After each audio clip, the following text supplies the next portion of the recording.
महान कवि कबीरदास ने कहा था, मैं कहता हूँ आखन देखी, तू कहता कागद की लेखी, मैं कहता सुरझावन हारी, तू राख्यों अरुझाई रे। तो अनुभूति की प्रामाणिकता की बात कबीर उस समय भी करते हैं।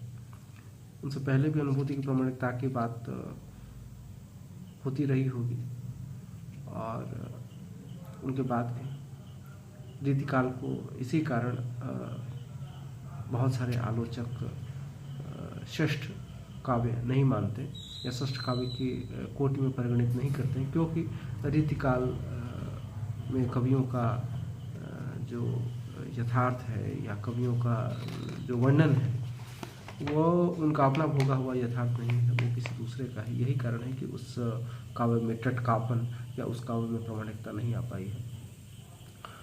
लेकिन अनुभूति की प्रामाणिकता की चर्चा नई कविता और उसके बाद सबसे अधिक हुई विमर्श का युग। वर्तमान युग तो विमर्श का चल रहा है, दलित विमर्श, स्त्री विमर्श, इस प्रकार के भांति भांति के विमर्श चल रहे हैं। तो उनमें अनुभूति की प्रामाणिकता पे बात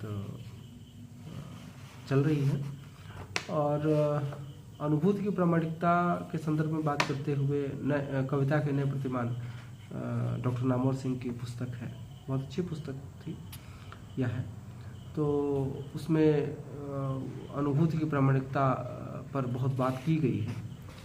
तो कविता के नए प्रतिमान पर आज बात होगी और कसौटी अनुभूति की प्रामाणिकता, यानी अनुभूति की प्रामाणिकता के संदर्भ में कविता के नए प्रतिमान का क्या महत्व है, इस पर आज चर्चा की जाएगी। तो पहले एक छोटी सी भूमिका। देखिए, साहित्य अधिरचना का एक अंग है। साहित्य जो बेस है, जो मार्क्स बेस कहते हैं, बेस तो नहीं है, तो साहित्य, संस्कृति, ये सभी जो है अधिरचना के अंग हैं और समाज की उत्पादन पद्धति जो बेस है उसी से जुड़े होते हैं। यही कारण है कि प्राचीन काल में जब उत्पादन प्रणालियाँ अपेक्षाकृत स्थिर थीं तो साहित्य के स्वरूप में परिवर्तन की गति भी धीमी थी। पर आधुनिक काल में आर्थिक व्यवस्था में द्रुतगतिक परिवर्तनों के कारण साहित्यकारों की दृष्टि भी अपेक्षाकृत परिष्कृत और वर्तमान हुई।